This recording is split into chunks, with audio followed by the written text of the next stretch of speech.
और साधक को मुक्ति का बोध वो स्थान अशुद्ध कैसे हो सकता है? ये शमशान प्रतीक है। ये शरीर के बंधनों से मुक्त होने के पश्चात ही कोई कैलाश पहुंचने के योग्य बन सकता है।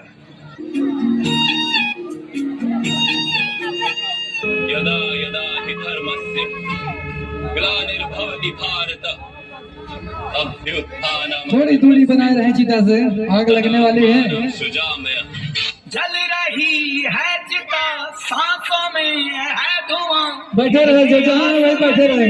जगी भोर होगी क्या कभी यहाँ, पूछती यही ये बेड़ियां।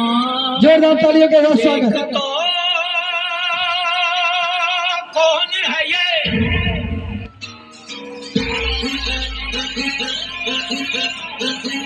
जोरदार तालियों के साथ स्वागत सभी कलाकारों का।